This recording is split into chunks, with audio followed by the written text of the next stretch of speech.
আসসালামু আলাইকুম, সবাইকে বাইক ট্যুরের শেষ পর্ব শ্রীমঙ্গল থেকে শুভ সকাল।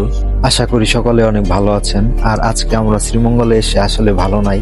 সারা রাত আমাদের সেই লেভেলের প্যারা খাইতে হইছে, একজনও ঘুমাইতে পারে নাই। গতকাল আমাদের সিলেট থেকে শ্রীমঙ্গল শহরে পৌঁছাতে রাত প্রায় 12টা বেজে যায়। শ্রীমঙ্গল শহরে আমরা গাড়ি পার্কিং সহ ফাঁকা হোটেল খুঁজে না পাওয়ায় রিসোর্টের খোঁজে হোটেল জ্ঞান সুলতান হয়ে জেরিন রোড রাধানগর এলাকার দিকে ঢুকে পড়ি।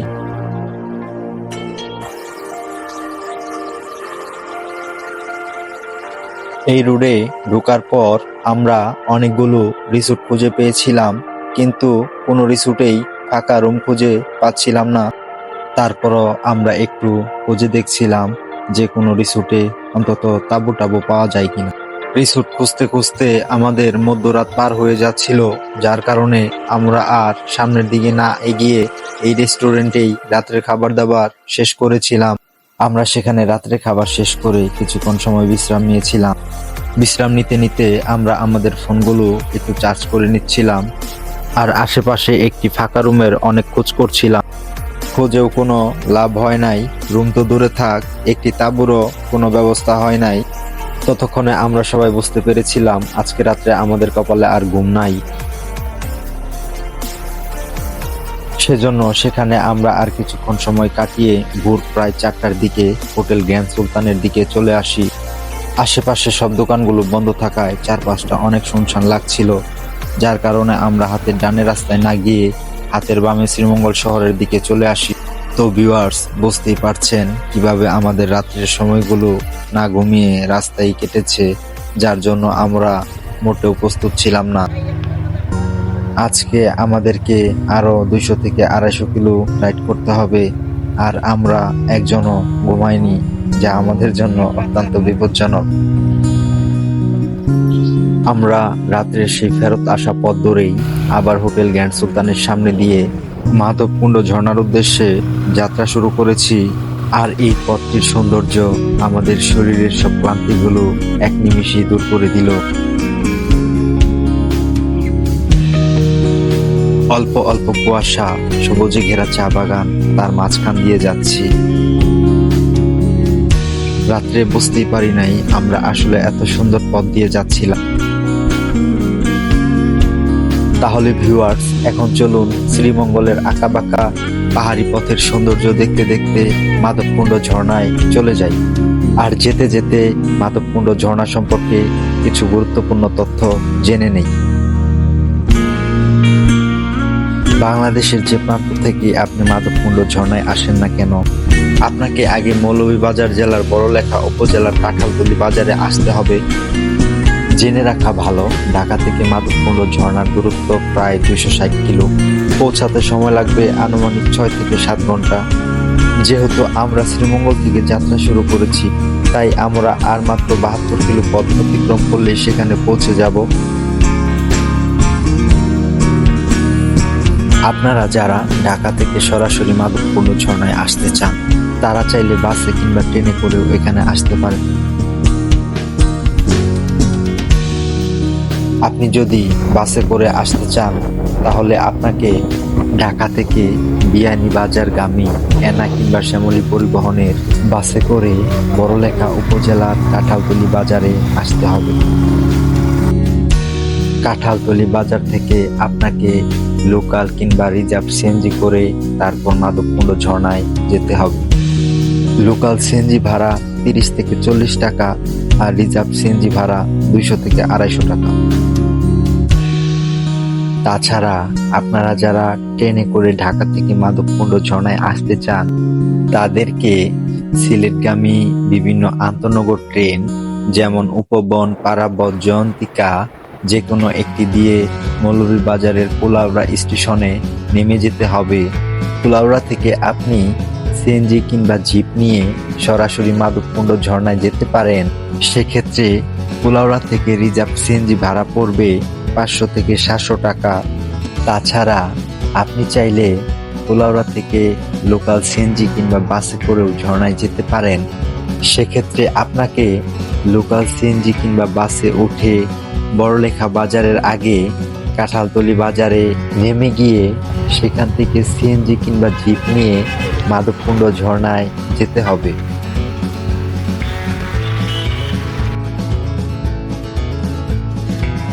কুলাউড়া বাজার পার হওয়ার পর থেকেই আমরা হালকা হালকা বৃষ্টির কবলে পড়ে যাই, যার কারণে আমাদেরকে ছোট একটি ব্রেক নিতে হয়েছে। ব্রেক নিতে নিতে আমরা এখানকার একটি কাকার সাথে পরিচিত হলাম। তিনি নাকি দীর্ঘদিন ঢাকা গাজীপুরে কর্মরত ছিলেন।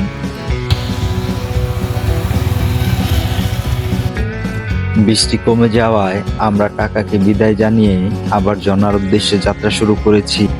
তবে আকাশ এখনো ভালোভাবে পরিষ্কার হয় নাই, যার কারণে ভারী একটা বৃষ্টিপাতের সম্ভাবনা রয়েছে। কিছুক্ষণ চলতে না চলতেই আমরা যেটা ধারণা করেছিলাম সেটাই হলো, প্রবল বৃষ্টিপাতের কারণে আমরা আর বাইক রাইড করতে পারছিলাম না, যার কারণে আমাদেরকে আরেকটি ব্রেক নিতে হয়েছে। আমরা কাঁঠালতলী বাজারে খুব কাছাকাছি চলে এসেছি।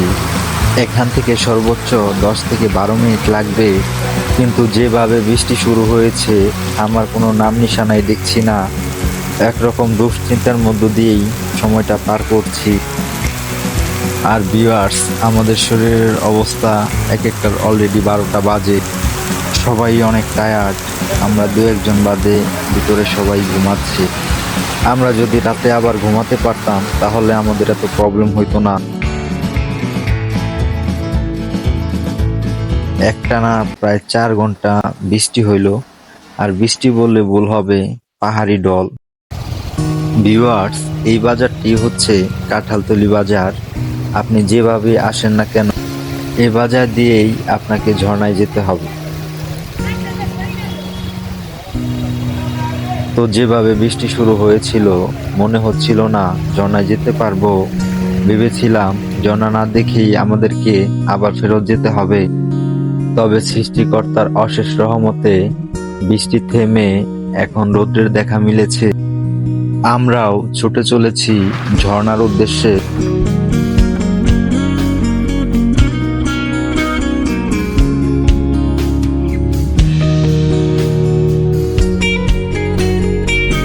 ভিউয়ার্স, কাঁঠালতলী বাজার থেকে মাধবকুণ্ড ইকো পার্কে যাওয়ার এই রাস্তাটির সৌন্দর্য আপনার ভ্রমণকে আরো বেশি আনন্দময় করে তুলবে।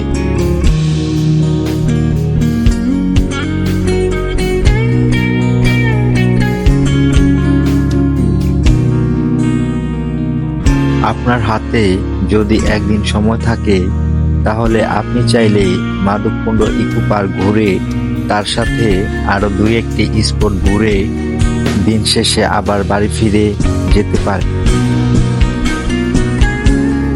ভিউয়ার্স, ইতিমধ্যে আমরা আমাদের গন্তব্যে চলে এসেছি। আমরা এখন আমাদের বাইকগুলো এখানে রেখে তারপর এখান থেকে 5-7 মিনিট হেঁটে তারপর ঝর্ণায় যাব। এই বাজার থেকে আপনি চাইলে অনেক কিছু কেনাকাটা করতে পারেন, তবে আজকে ভারী বৃষ্টিপাতের কারণে বেশিরভাগ দোকানগুলোই বন্ধ। এটার যে ফ্রেশটা আছে কত কেজি আছে? 250 টাকা, 200 টাকা কেজি। এটা 140 টাকা কেজি। আসমান চার দাও তো কিলো ভাইয়া। মাধবকুণ্ড ইকো পার্কে প্রবেশ করার জন্য আমাদেরকে টিকিট কাটতে হলো, আর টিকিট মূল্য জনপ্রতি 20 টাকা। গেট থেকে ঝর্ণায় যাওয়ার পথটুকু অনেক সুন্দর। ভিউয়ার্স, আমরা ঝর্ণার খুব কাছাকাছি চলে এসেছি। এটা কিন্তু আসলে ঝর্ণার শব্দ না, এটা ছোট্ট একটা ঝিরির মতো। আর ঝর্ণার শব্দটা অল্প অল্প শুনতে পারতেছি। তাহলে চলুন এখন ঝর্ণায় যাই।